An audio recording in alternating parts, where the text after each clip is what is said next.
welcome back to another episode of the Good Advice Podcast.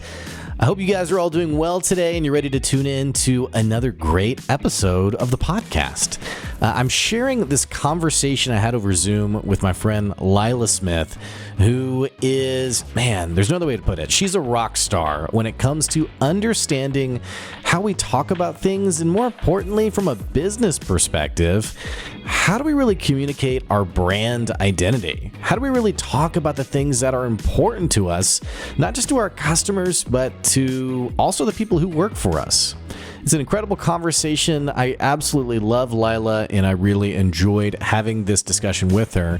Before we dive in, though, don't forget, we do have a word from one of the amazing businesses that we'd like to talk about on the podcast. Coming at you soon. We'll be right back. Have you ever put out some content or run a new advertising campaign or tried to launch a service that you just knew had magic to it, and then you were shocked to find out that no one seemed that interested in it? Maybe even felt downright depressed, thinking, what is going on? Did I mistype something? Did something go wrong here? There has to be a reason why people aren't latching onto this. You know, those moments where you have lightning in a bottle, and yet it seems like people just aren't getting it. Well, you might need to hire a marketing company that can help you take your business to the next level. I want to tell you about Accelity Marketing. They're the marketing company that B2B SaaS companies can count on, and they help them grow faster with bold sales and marketing processes that actually work. See, it's not about creating content and then praying that please let me have a sale today. It's about trusting a business that's actually different because they have over 10 years of hands-on experience working with B2B companies. And remember, it's the outcomes that count. The results speak for themselves. That's why I trust Accelity Marketing. Go to accelitymarketing.com to find out more. Lila, thanks so much for being on the show. Thank you for having me. And thank you for that warm introduction to episode, the best one. Yeah. Starring Blake Fins and Lila Smith. Well, and just for our listeners, I'm so grateful for Lila's time because we were talking a little bit, and I was learning a little bit about what she does, and I was like, oh my gosh, I have to get her on the show. And then Lila, you were telling me that you're going to be traveling over the next few weeks, and I was like, okay, well then we got to just get you in now. And so, well, the first place I'm traveling is Charlotte, and I'm going to be speaking with a bunch of other people that some people on LinkedIn know, but including Kristen Sherry, whose episode was incredible. Like your episode with Kristen, the pace was so good. And anybody listening to this one has to go back and listen to that one too, so that you have a little match set. That's how I met you, was listening to that episode. I was like, who's this guy? He's perfect. Okay. Yeah. Well, if only my wife thought so. No, I'm just kidding. She does. You send her my way. Yeah. I'll coach her on all the things that are great about you. I'll explain to her what's in your UMAP. What's great about her is she's like the most incredible, I feel like for any business you do, you have to have people in your corner who are just amazing fans of your work. And naturally, you want your customers to be those people too, but it really helps to have that person who's close, who knows you well and who's like, man, you can do it, get out of the mud and get back in there. And so grateful for her. I had to move to Dallas to be around people like that for myself. I mean, in person, and that's not to say, and so my dad has come around, even though it meant leaving New York to be in a place where I could really launch my business, where people wanted what I had to offer more than they did when I was in New York, which is where I'm from. But, it was rough, finding the right kind of responses that would fuel me to keep me going. So I really get that. So let's start with that actually, because I think that's a really empowering potential point of conversation, in that you and I both probably talk to plenty of business owners, entrepreneurs who, and it's kind of funny because, here's how I think of it. It's like you talk to the brand new entrepreneur and they're very much wide-eyed and like, this is going to be amazing. And it is, but then it's like, oh, wow, this is actually a lot harder. This actually isn't an overnight success story. It's the most wonderful, terrible thing. So let's just start with your journey a little bit, because I really, and for our listeners, our listeners who they've listened to multiple episodes, they know that part of my style is we just got to be as authentic as possible. And so for the listeners, I have to let you know, you're going to be really excited to listen to Lila, because literally in the first 5 minutes, I was like, this is really an authentic, genuine person. And so I want to dive into your story a little bit, Lila, and I want to hear about what got you into what you're doing now? And especially because that's a big shift to, okay, I'm going to leave New York City, which a lot of people are trying to go to New York City, and I'm going to go to Dallas. Mm-hmm. I want to understand that a little bit better. So let's, wherever you want to start in the story, let's go back a little bit. I guess let's start with just like the fact that I love what you said about within the first 5 minutes, you knew who I was. You knew, not all the details, but you had an idea of what it would feel like to spend time with me for longer than that 5-minute period of time. And that's the most important part of personal brand, is what it feels like to be in your presence, whether that's your messaging and it's the words that you use, or it's the colors that you employ in your branding and your logo, or it's just the way that you talk to people and what you share and what you don't. People leave with a feeling. I bet you couldn't verbatim quote back to me what we talked about, because there was so much value in that phone call, and there's so much. What do you call it? An exchange of something. It's your exchange of your belief structure. Exchange of belief structure. So we had like a lot of that kind of zipping about between the two of us. But in that 5 minutes that we had that conversation, we got to know what each other would feel like as people. And that is the most important part of personal brand. It's the most important part of what people feel when they spend time with me as friends, as partners, as family. And that doesn't just happen by accident. That's intentional communication. Well, that's me deciding to connect. And now that's such an insightful comment. I even want to pause like on your story, and I want to dive into that just for a second. Okay. Because I feel like listeners, I think people would hear that and they'd be like, yeah, totally. And everyone can think of that person in their life who they had that connection with, who it seemed like that person had clarity around their personal brand. But I know I have even listeners now they heard everything you just said, and it seems like this gargantuan task of how do I create clarity around my brand and then communicate it. I mean, obviously they just need to hire you, but yes, that's what they need to do. That's the best advice. How can they discover their personal brand and then communicate it in a way that's like, wow. And customers can hear it and say, man, I'm bought into that. I want to be a part of that. You know what? Like, the words are important, but your understanding of why you need to share them is more important. So find the thing that you're passionate about. Find the thing that you're always responding to, that you're the fastest one, like that no matter who you are, even if you're someone who's shy to raise your hand in class, that you're the first one with your hand up about this thing, whatever that thing is, that you're like, oh, I got this. That is a good start. So that's the stuff that you have knowledge about. And also check your feelings, check what you feel really connected to. Maybe you're not raising your hand to share information, but you're really emphatically nodding your head because you just know that this is aligned with you and your heart and where you feel you belong in the world. So those two things, the knowledge that you can share that you're really excited to share, and the feelings that you connect to an idea, a thought, a movement, and just an emotional place. And you want to share that and bring other people into that too. That's really all you need to know before you start putting words to it. You just have to know like where that is for you. That's different for everybody. And that doesn't mean you have to become an entrepreneur in order to have a personal brand or have things that you know are unique to you. You can be anybody who just decides that you have a message that you want to share. That's powerful.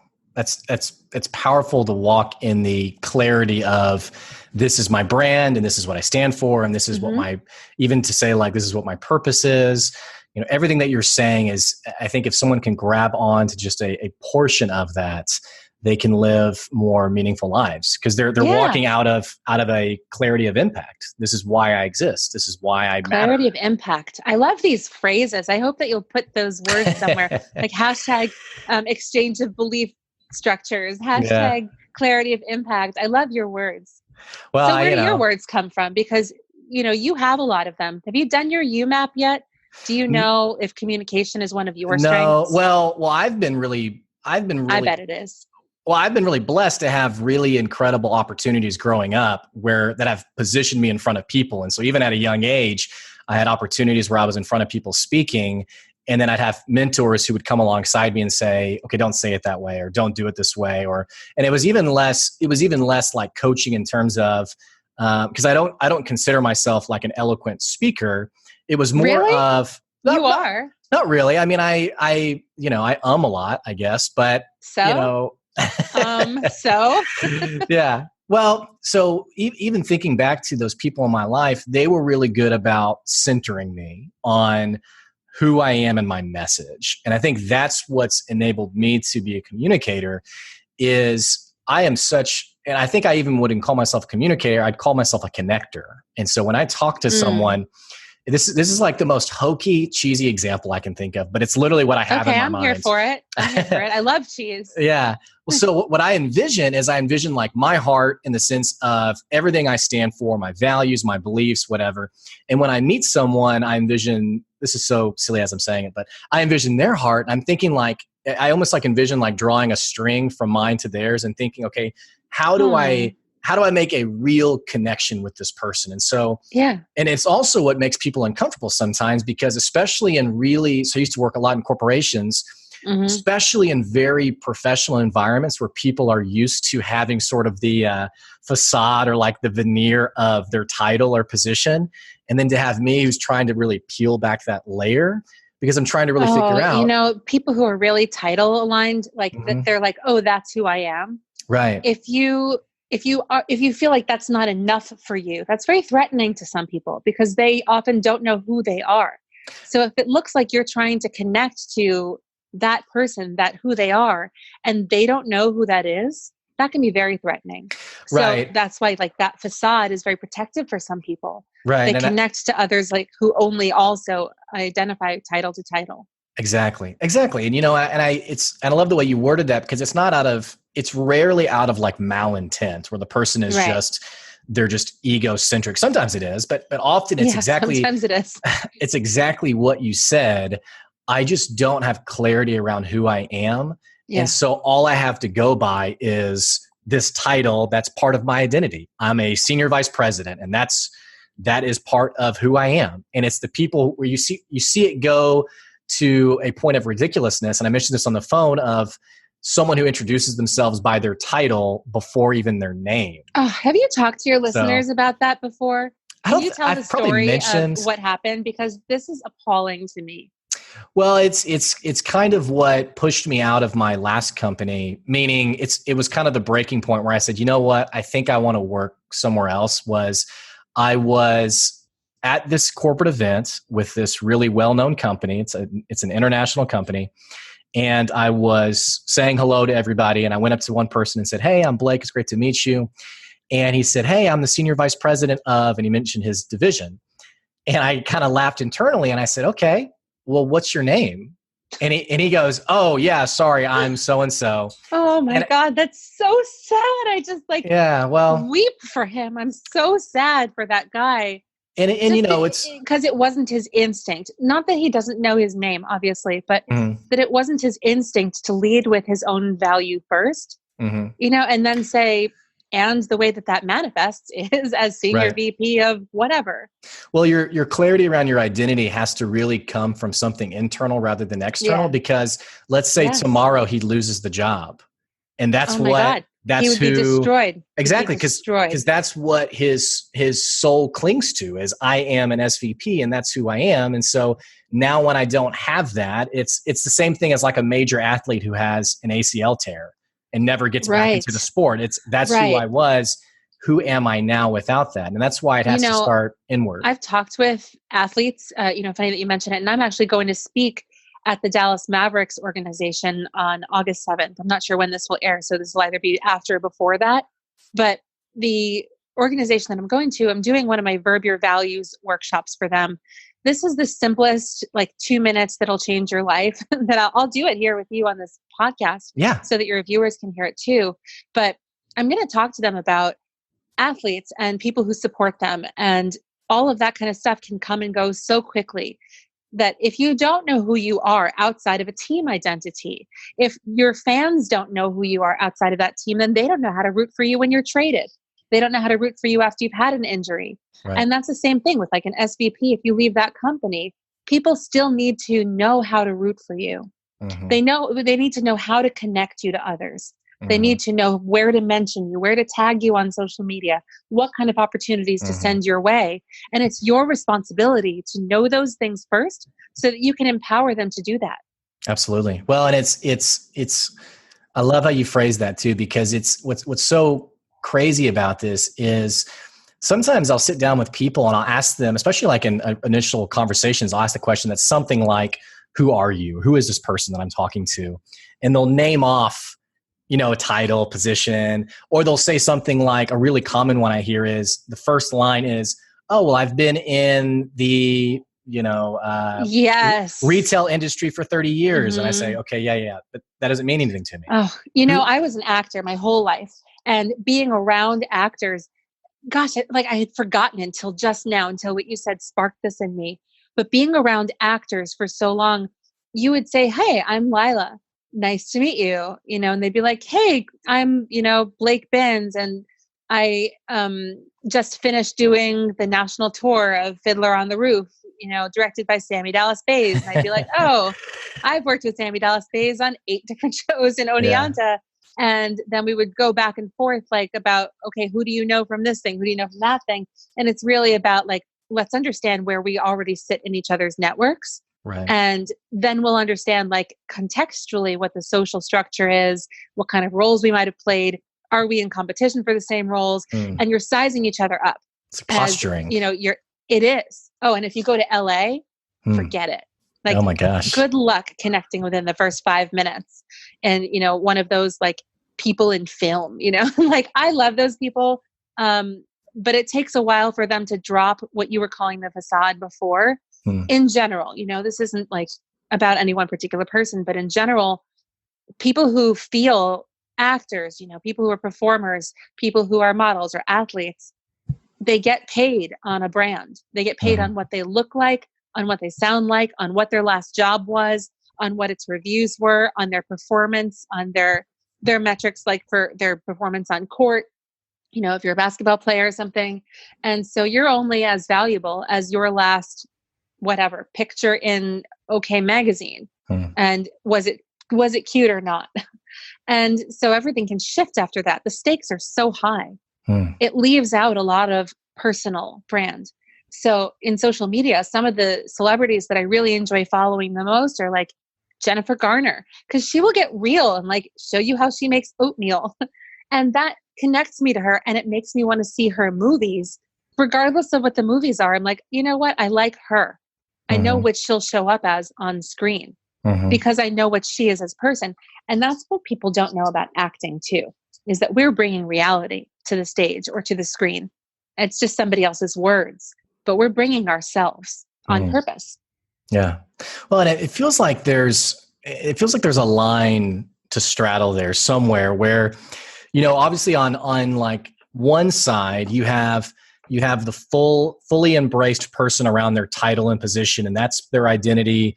That's where they find their credibility. That's where they have their sense of progress professionally. Of if I meet you and I don't get to say these qualifiers, then maybe you won't find me credible. So you have that on one end. Sense of progress. I have to call it out again. I'm going to start hashtagging everything that you say that is articulate, so that the next time you say, I don't consider myself an articulate person, I'm going to be like, hashtag sense of progress. Yeah, right. There you go.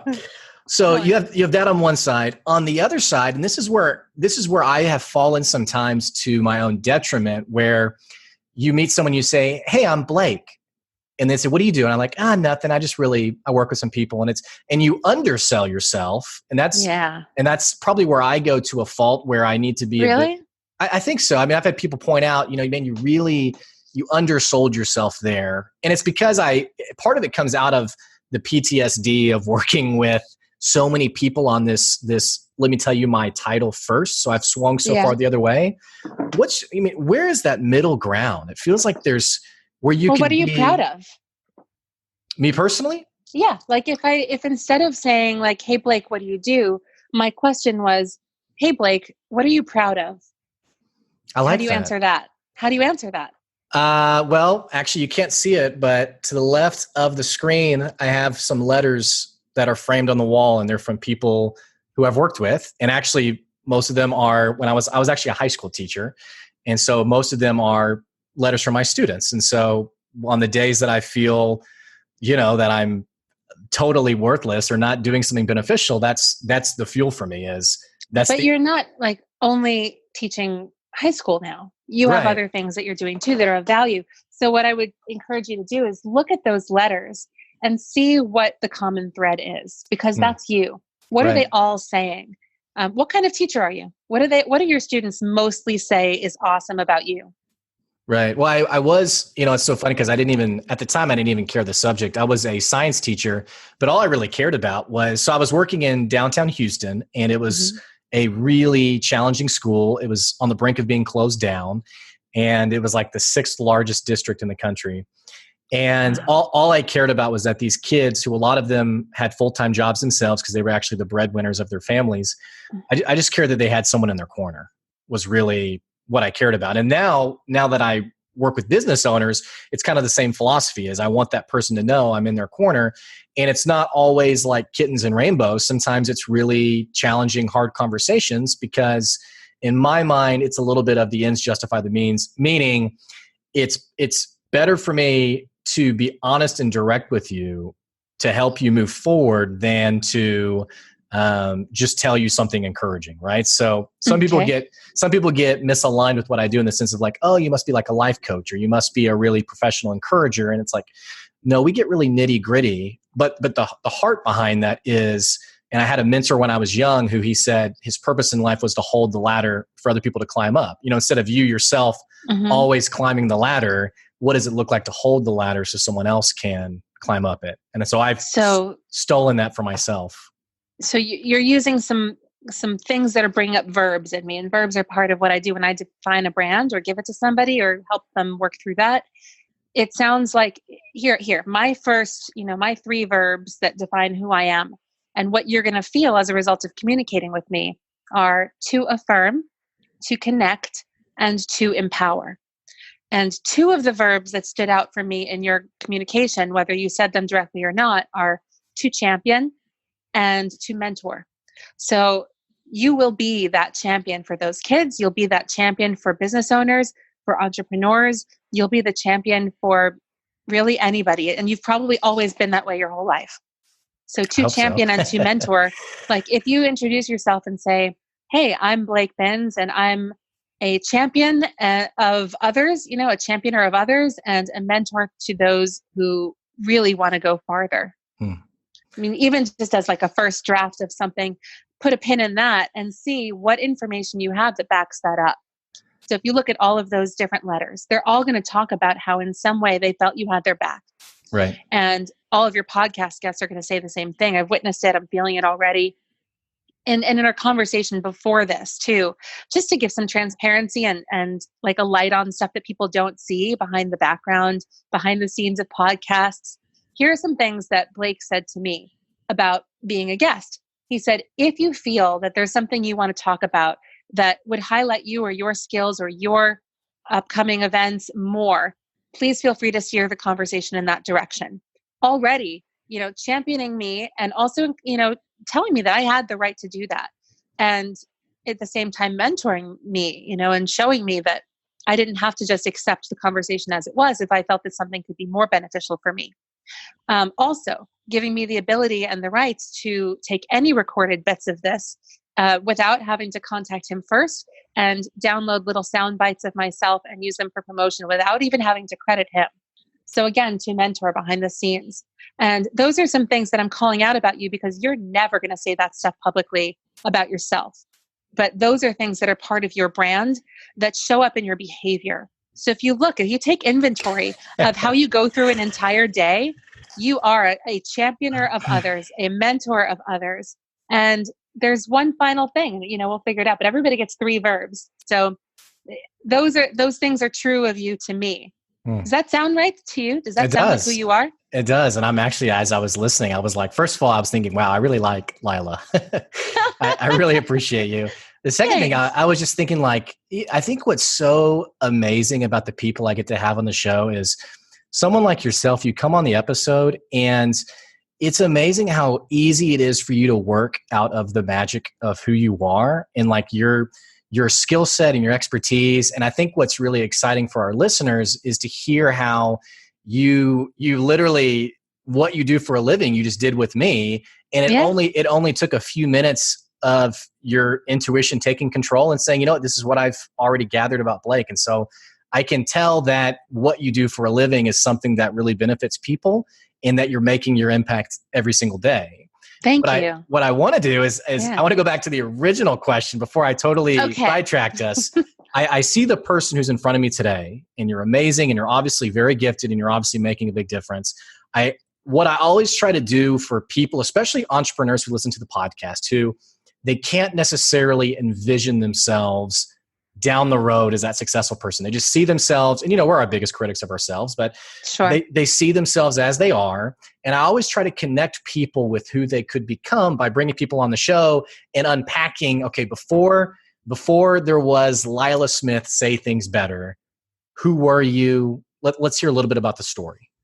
Okay. So, first I will tell the story, but I'm listening to you thinking about these entrepreneurs who think about all of these people that they see as so successful in front of them. And sure, I get paid a lot for what I do. I'm really good at what I do. So I charge for it. And I work with, individuals, but I also work with some bigger organizations. So I understand that looks like a lot of success on the surface, and to somebody else who says, that's what I want for myself. But one thing to realize is we never ever, those of us who are really truly trying to achieve great, big, giant things are never satisfied, are never feeling like I've got this completely, and are never at a place where we don't look at somebody who's ahead of us and say, I'm going to learn from that person too. So your feeling of discomfort now, get used to that, because that's not going to go away just by learning how someone else is successful. And that's the other thing, is that you're going to be successful your way. If you want UMAP coaching, get Kristen Sherry's book. I offer UMAP coaching. If you go to bit.ly, it's UMAP Lila Smith with capital Y, capital M, capital L, capital S, all proper case, bit.ly, UMAP Lila Smith. You can get a full UMAP report and then reach out to me if you want coaching on that. I'll help you tell you yourself like exactly who you are with that. But you are going to be successful your way. One of the things that's, important to note is I have communication as my number one driving strength. So putting things into words does come easily for me. So it makes sense that this would be work that I do. If you want to be a messaging coach or consultant and that doesn't come easily to you, maybe don't do that, because you're just going to feel like a failure if it's not your strength, or you'll get bored of it, or you'll check out and you'll think, God, I really want to be a business owner, but why can't I be a messaging consultant too? Like I always, have ideas, but ideation is not the same thing as message creation. And that is an important distinction. If you're looking at where I've come from, it does make sense that I've ended up here now. So I'll share the story, but think about where you are and where you've already been.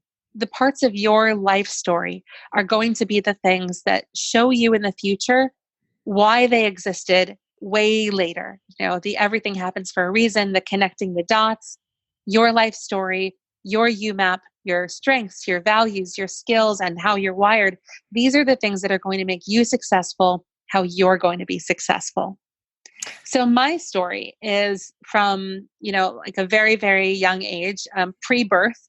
I was feet first, standing upright and ready to come out of my mother and start dancing. And I was delivered 2 weeks early, and I was like feet first. So they had to perform a cesarean section. They tried what they could to move me around. And I was like, no, this is how it's going to be. I'll show you what the rules will be. Like super low compliance from pre-day one. And my behavioral type, for those of you who are DISC certified or have gone through the assessments too, I was always the one to say, I'll tell you what the rules are going to be, and then get everyone on the page, like on my page with that. So even from pre-birth, ready to dance, ready right now, on a roll, momentum. And I was born into a world where creativity and equality and journeying through many, many different conversations and diversity were values that were included in the fabric of our everyday life, because I was born in New York City. And you walk around in New York, even as a baby, you can't help but see other people. And I was looking at them and knowing their stories, whether I knew them or not, I would make them up for myself in my head. Even as a little kid, I would play a game. Who's that person? And start thinking about it, start thinking about what I would connect to and what I wouldn't, what would be the same and what would be different. And so it was kind of a natural fit for me to become an actress. I also am like this. Like, this is my personality. So it kind of made sense. And my parents put me in theater camps. I went to a high school where we didn't even have competitive team sports. We were an art school. So I did theater at Edward R. Murrow High School, and I was in the Players Circle, which is very prestigious, and had to audition to get into musicals and plays. Went to college for theater, and then started performing professionally for 10 years. So I had gone through, all of this training, and even through when you're working professionally as an actor, you're constantly still in classes and developing yourself, developing your skills and your training.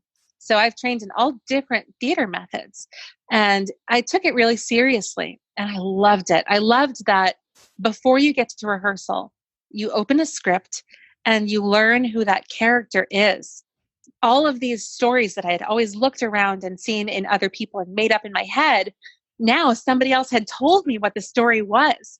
And not even in all of the words, but in how many words they used. How long were their sentences when they would talk? What kind of language would they use? What do other characters in the play, in a script, say about my character? What did the stage directions say? Does it say she storms off stage? Does it say she slammed the door? Does it say pensive? Does it say, quietly considers what he has just said? What does it talk about that she wears? What are the show notes? So all of this stuff is dramaturgical research. So understanding the character, but also understanding the world of that play. So I know I grew up in New York City, but I would always imagine people in India where they were from, or in Jamaica, or in their apartment building instead of mine, or in a house out on Long Island. You meet all different kinds of people. And I was gathering and understanding their stories my whole life. Then having the tools to do this intentionally through theater, I loved this part so much.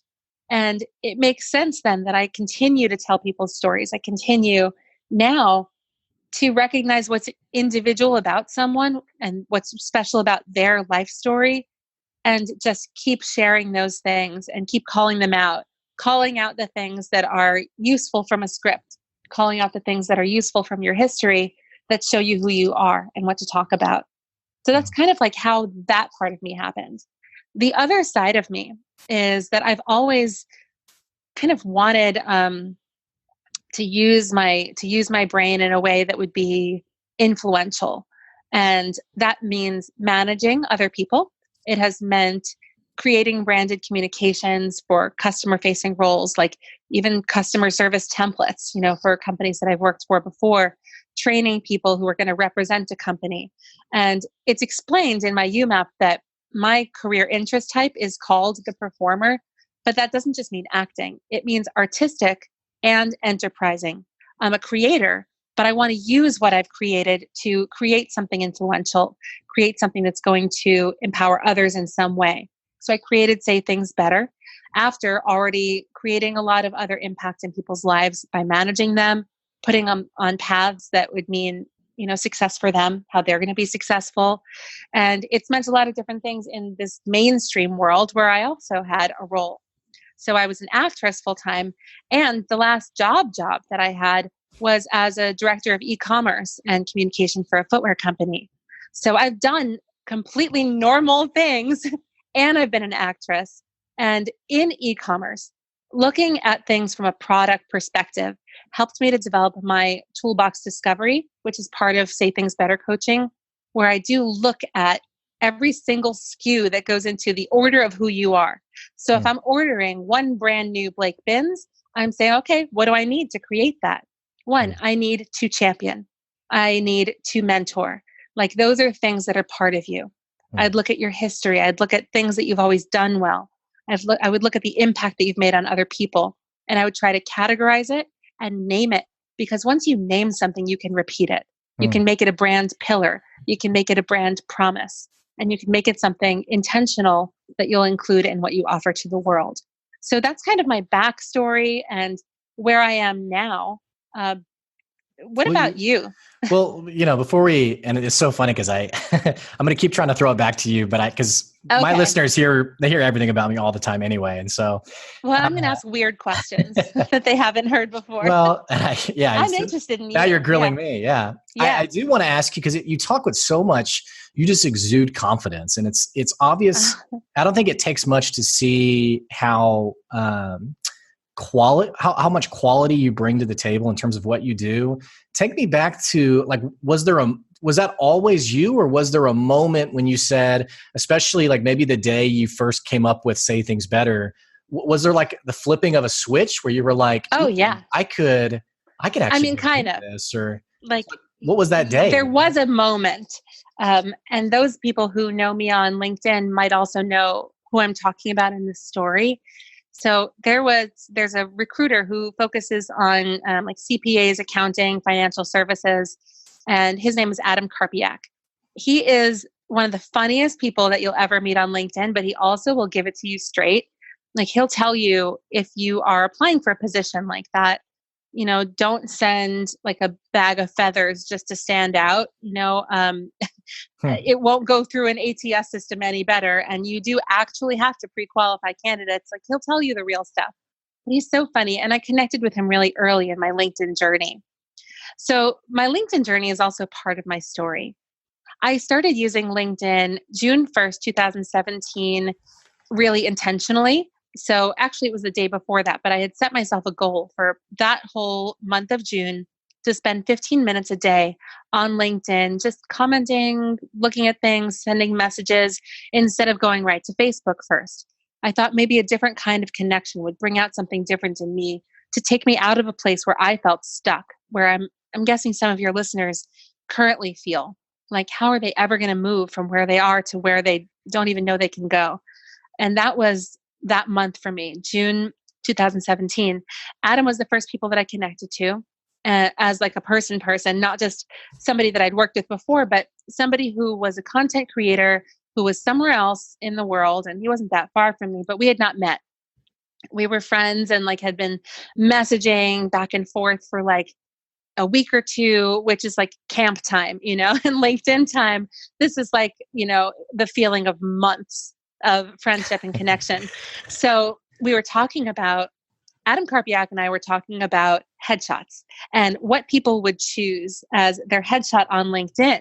People with sunglasses on, like, I can't tell who you are other than that you probably think you're too cool for school if you have sunglasses on in your profile photo. So Yeah. I just ignore those requests.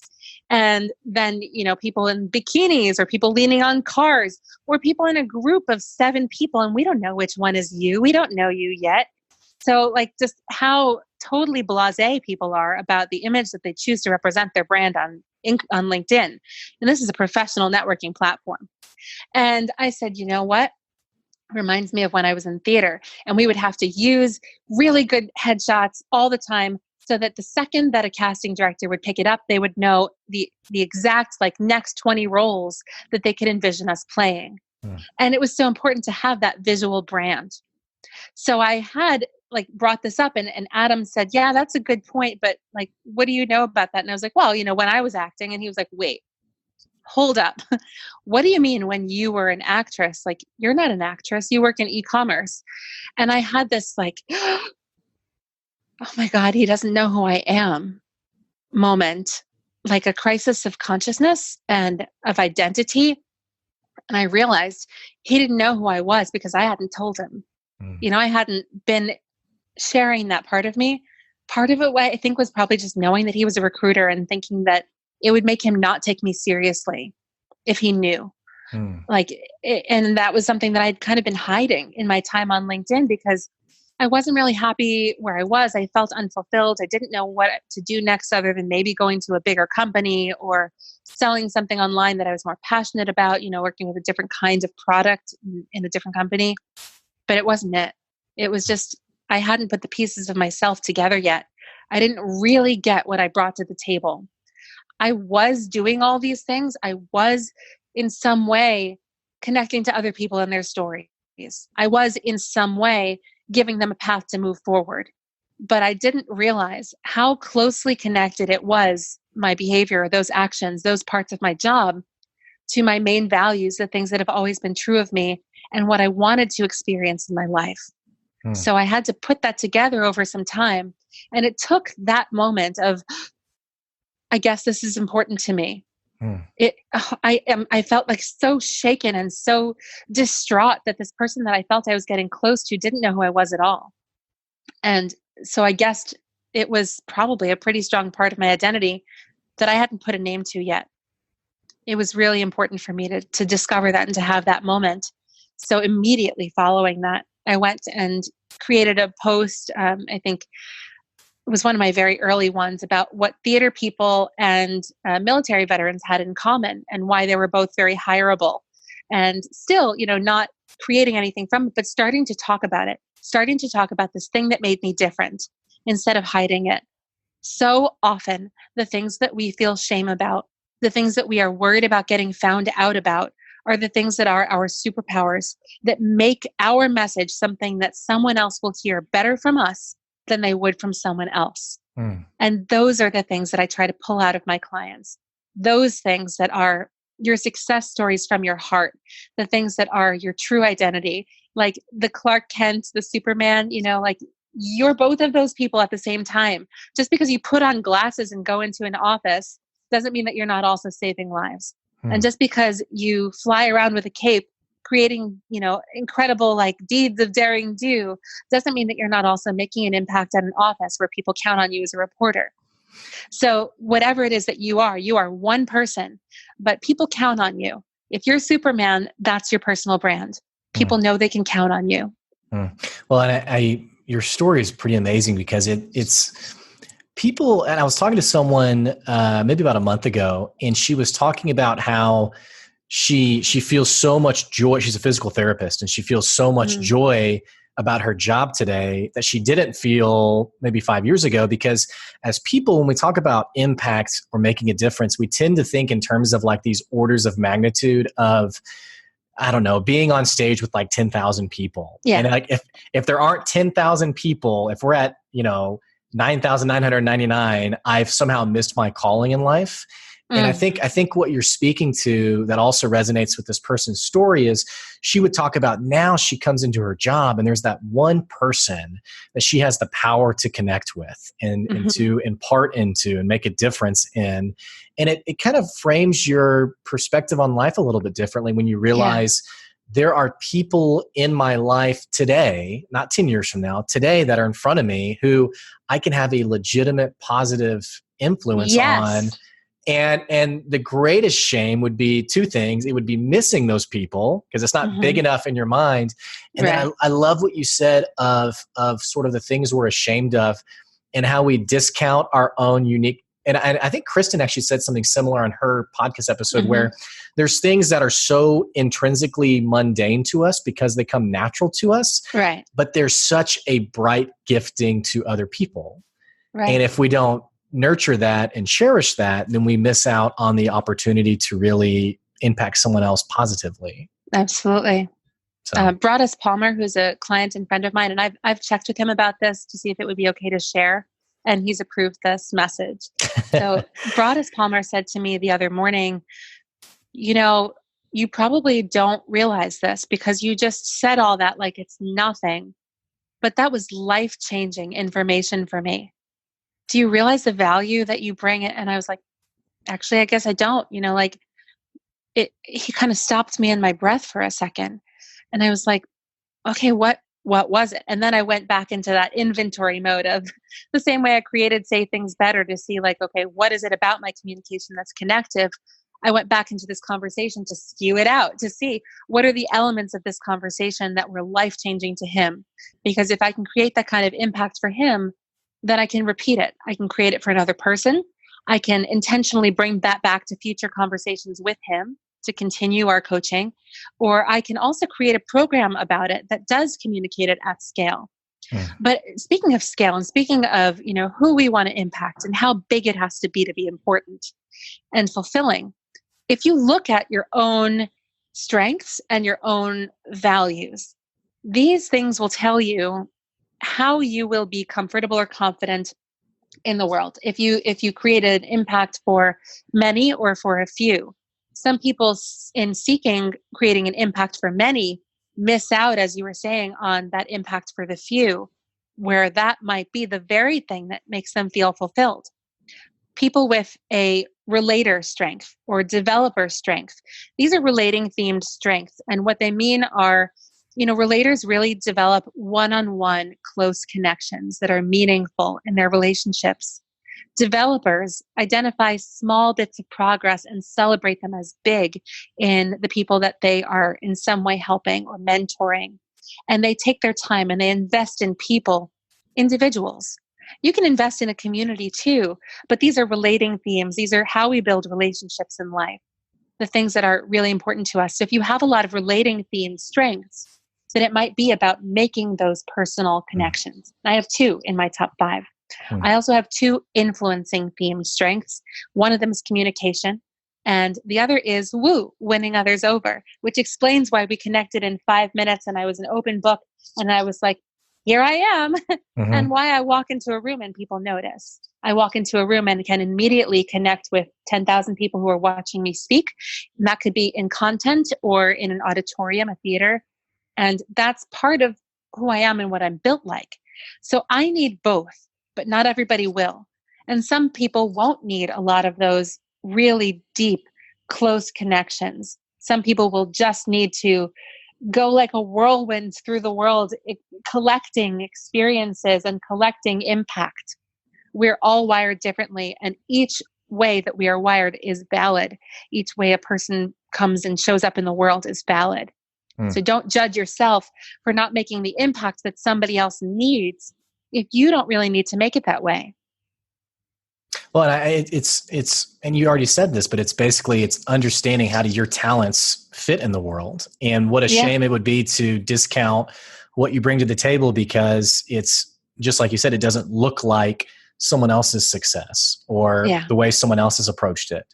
And I think especially this feels like this is also very true in leadership, where I see people come into management and their management style is totally predicated on the boss what they've they had. seen. Exactly. And so the way that becomes dangerous is when you have someone who comes into management and they're like, I worked with the guy, he actually ended up getting fired because he just couldn't mentally shift, but he just always envisioned leadership as sort of like that old guard, I tell you what to do, you work for me.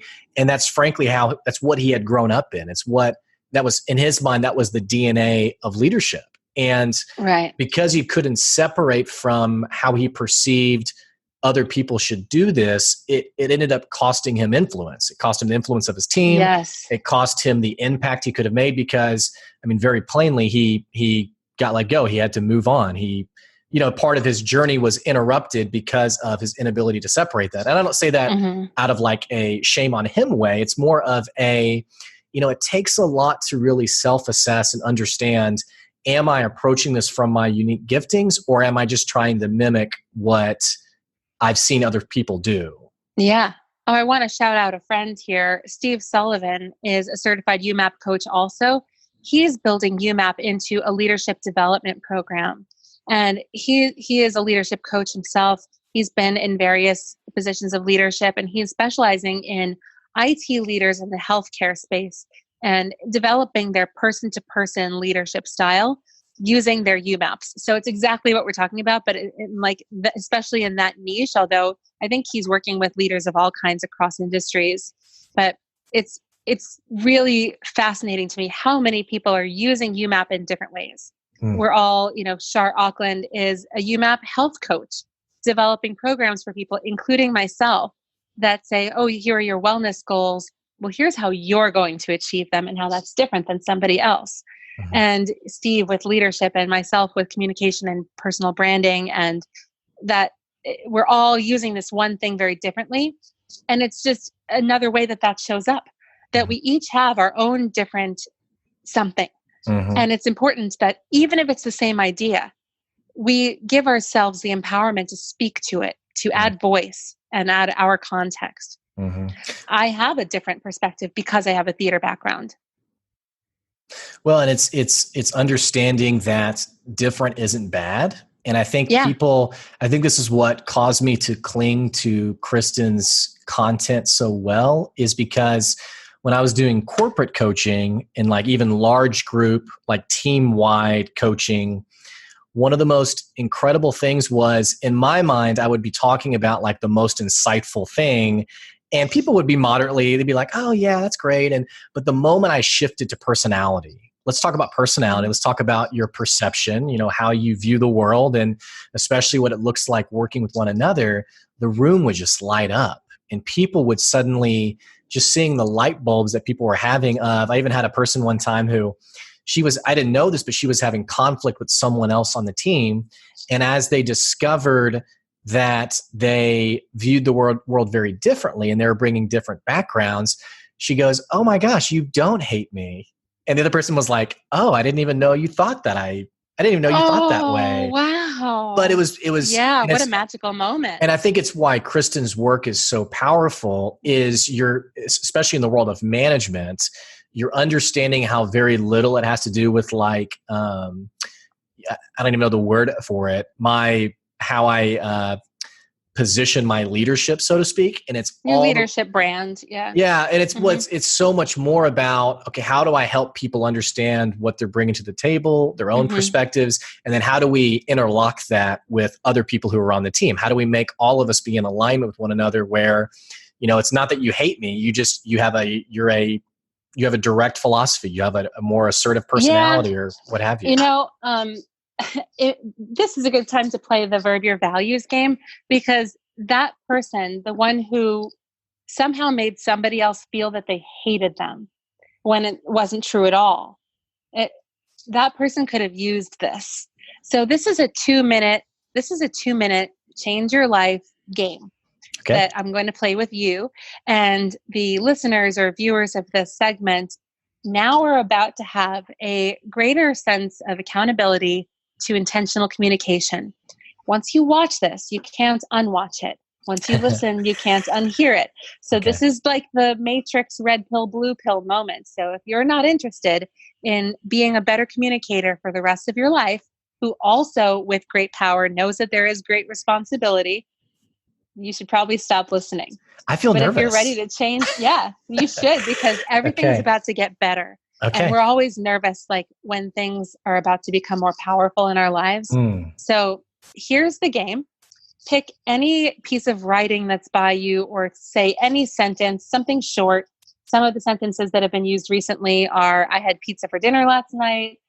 These tortillas are soggy. I don't know why they're always around food, but it could be anything. Some short sentence that I can memorize. You are the playwright giving me a line.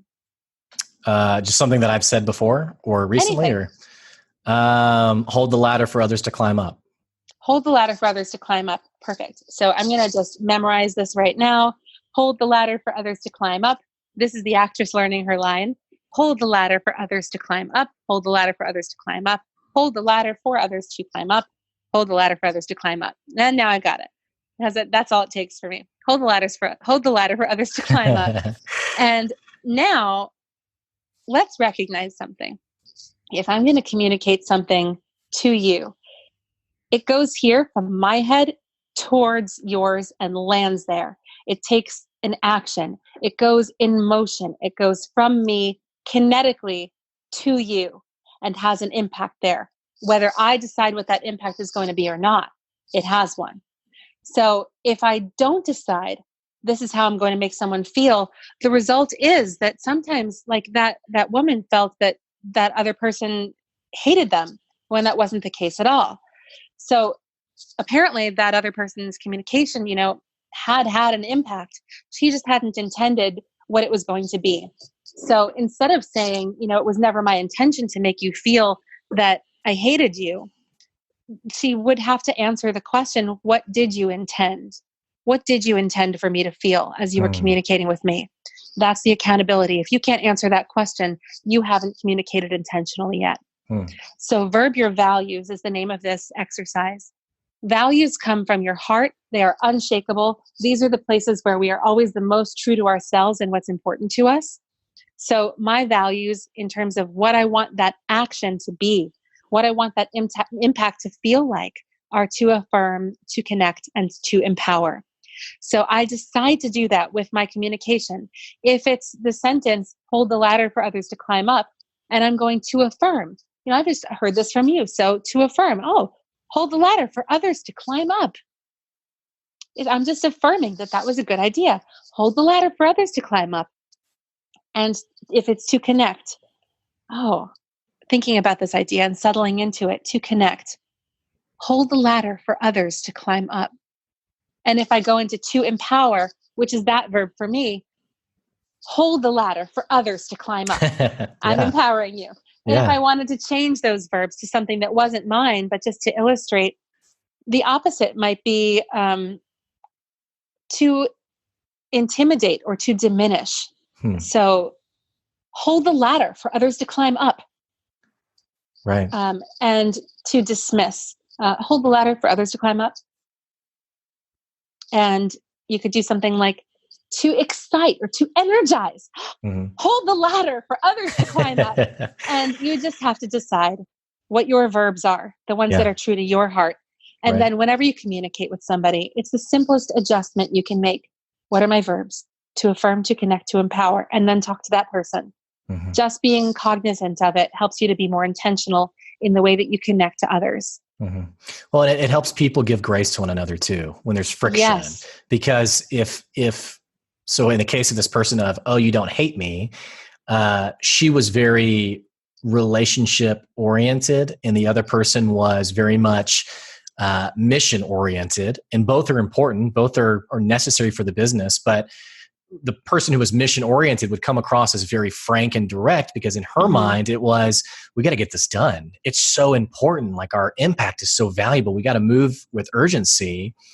And so when one another knows how the other person's thinking and what causes them to tick and what their value structure is, it helps us to sort of self-diffuse the offense or the potential for frustration because, and the same thing's true in our relationships. You know where it's coming from. Exactly. We do this in our friendships. We do this in our romantic relationships.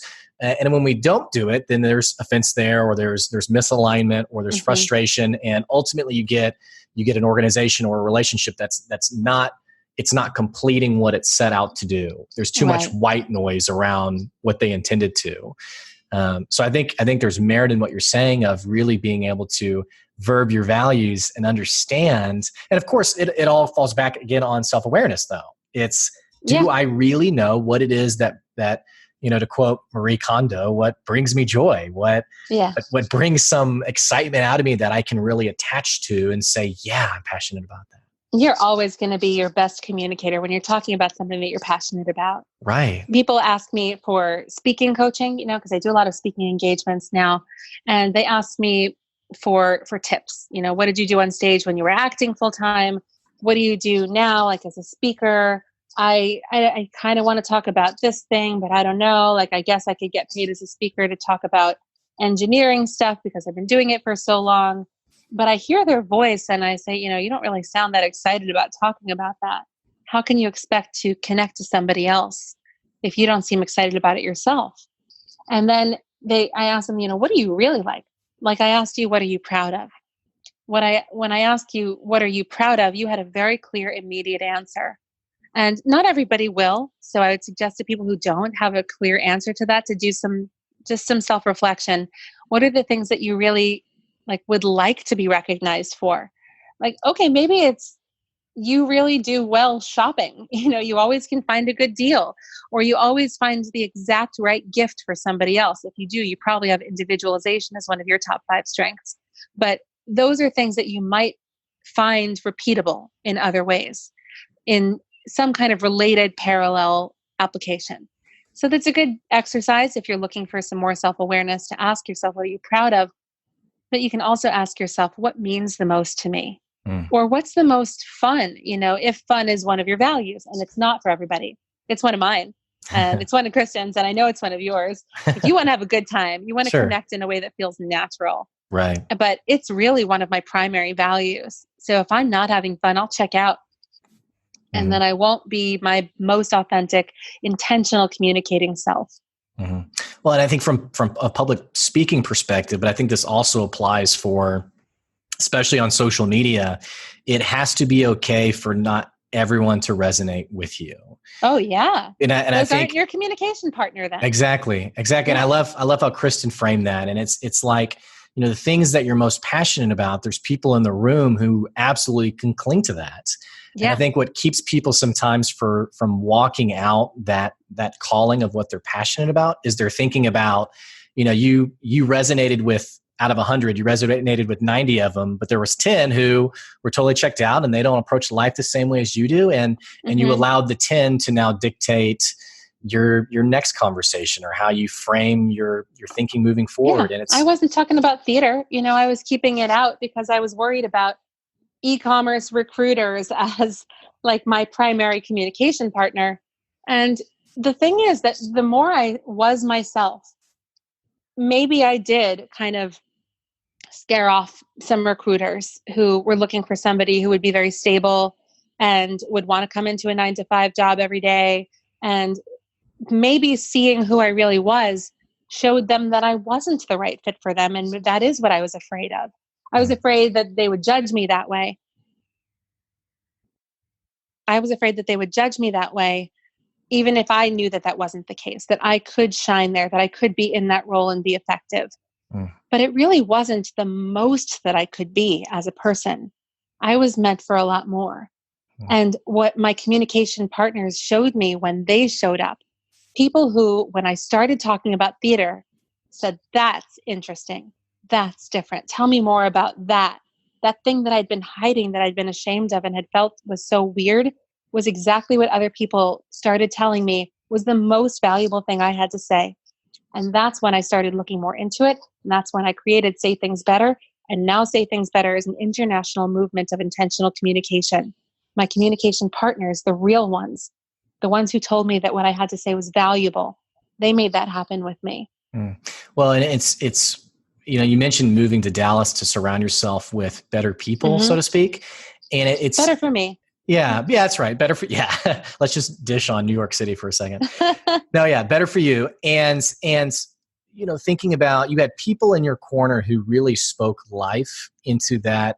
They helped you pull back the layer of, hey, this thing about you, it's sort of a uncovered gem, or you're hiding it. You're putting it under a basket. And if you could open up to this, it would really cause people to cling to you. And it makes me think of just the value of having those people in your life who, for everybody, right? Because it's just amazing how there's things that are so uniquely amazing about us, and yet we see them in such a mundane way, right? In such a normal way. When we take a lot for granted, and for our own strengths. I think this also might help for people who, we take our own strengths for granted because they feel easy. And we associate value with something difficult. Oh, I've accomplished something because it was a challenge. You still accomplish something that is of value to someone else, even when it's easy for you. And maybe even especially when it's easy. Yeah, totally. So let's talk a little bit about Say Things Better. What does it look like right now? I mean, what are you doing for organizations? I know you talked about the Mavericks. What's the day in the life of Lila? There's no one day that looks like any other day, but I was up at 5:30 this morning talking with people in the very different time zone. I worked with somebody in Saudi Arabia to do personal brand coaching a few days ago at like 5 a.m. I was also up the night before with her because she had a deadline for something, working on something at 11:30 p.m. my time, which was like morning her time. So there's no typical day in terms of scheduling, but I also was able to take time off to go and see my friend Chris Mack for her book launch in Tampa and go and meet up with, we got to go and meet up people who had never met in person before. So Chris Macchiarola, who wrote the book, and Kellen Barfield and Shar Auckland, who lives in Tampa too. And we were all together in one place at the same time. Chris and Sherry, Chris Mack, Kellen Barfield, Shar Auckland, and myself in one room. And we all came together because we had connected, because we are each other's communication partners. We champion each other. We stand by each other. We come and celebrate each other. And that's just as much of a valuable part of what I do because it fuels me and it keeps me grounded to why it's okay for me to take calls at 11:30 p.m., 5:30 a.m. on a Sunday, on a Saturday, whenever it is. Because if I can take 4 days off in the middle of the week to go and celebrate a friend or hold a baby that somebody has just had, I'm going to do that. That's important to me, that flexibility. The rest of my days, I'm spending time doing coaching. I have a mastermind coming up in September. So developing some new materials for that. Even though I've done it before, I'm developing some additional materials for the group, for the Say Things Better Mastermind, for the Say Things Better alumni group. I'm doing one-on-one coaching, both in UMAP and in Say Things Better messaging and communication coaching. And I'm doing public speaking. I'm traveling all over the world. I'm always in some kind of an airport somewhere. And I'm probably sending emails from my phone from the airport gate because I just don't stop. Because this means so much to me. And then when I go into organizations, I do workshops for them on how to connect their communication, how to recognize their own unique voice and thought leadership around something that they're passionate about, how to talk about something in a way that's different, how to identify those innovative ideas of their own, and then share them out with others. And I also help Verb Your Values workshops help you value find in an organization, both for your employees, but also for your brands. I talk about brands like Gatorade being maybe, and I haven't worked with them yet, but maybe their values are to champion, to quench, and to empower, or to fuel would be a good one for them, because I think their tagline is fueling the champion within. So I'll go and I'll work with a company like that and I'll say, okay, here's what that looks like. If we figure out your verbs, then you go and talk to your social media department and you say, from now on, all of our images and video and text has to be run by this very simple litmus test. Does this quench? Does this fuel? Does this challenge? Does it champion the champion within? So then identifying who their communication partners are for one campaign at a time. For Gatorade, that might look like fueling the champion within could be school teachers like yourself or entrepreneurs like me. I'm not running marathons. So an image of somebody sweating at the end of a track is not going to fuel me. It's going to make me go, nope, not the brand for me. And I'll move on to Powerade. But if I look at an image of somebody who's been up on her feet for 15 hours and she's still going, and I think that Gatorade wants to fuel and champion me, then they've got a fan in me for life. So I ask them to identify who their communication partners are for which communication events, define their objectives, and keep their communication in line with the mission of their organization. So it's inside out communication, person to person and brand to audience. And it's also about, you're connecting the values with, it's the why of how we do business. Meaning it gives me an ulcer thinking about, I was working with a corporation and they had this set of values on their wall. And I love values. I talk a lot about values. I teach a lot about values. And so in meeting them, I see these values on the wall and I say, oh my gosh, I love that y'all have your values right here for everyone to see. And the person turns to me and she says, oh, those? Oh, we just paid some marketing company to come in and come up with those and throw them on the wall. And there was this massive disconnect where they didn't understand that the whole point of your values is you're creating the why that then scales out to all the decisions that you make. And you even said it yourself, does this champion, does this quench, does this? And so we're not making decisions just willy-nilly. It all comes out of this foundation of who we really are. And the way we articulate that is through our values. And it's so simple. It's just so simple. You can't, there are, and I've seen them and I've helped create them, these 60-page brand voice documents that people who are in your organization have to learn or have to read, or it's handed out to them and then they never read it and it goes in a drawer. But if you can get your employees on day one to be able to articulate what your mission is, what motivates you, and how that aligns with them and their own personal motivation, you will have employees who will stay because they'll feel aligned from day one. And the data tells us that. When you look at the data for retention and why people, because here's what's crazy is you've heard the expression probably of people quit bosses. They They don't quit companies, they quit bosses. The data and here's what's crazy. If you go a step further, you'll find people who, even though they have bad bosses, they'll stay because they feel that much connected to the mission of the company. And they say things like, we can feel out of alignment when we're not using our strengths. Right. And we feel disengaged. But the things that ultimately make our decisions are the ones, especially in terms of our career, we define our success around our values. And we define how happy we are on how actively pursuing those values we are. So if our boss is a bad boss, for us, it probably just means that he or she is completely out of alignment with our personal values. If you value autonomy, for example, and your boss is a micromanager, that's not going to work. And eventually you're going to break. We break on values. We cannot bend there. We can bend on strengths until we're exhausted and burnt out, but it'll take longer. But we break on values. We feel the most not ourselves when we feel a values encroachment. You're so right. And it's even funny how flipping that, I remember there was a boss who I worked with who her employee was really frustrated because the employee valued, I don't know what we would call it, but basically it was like structure, routine, direction.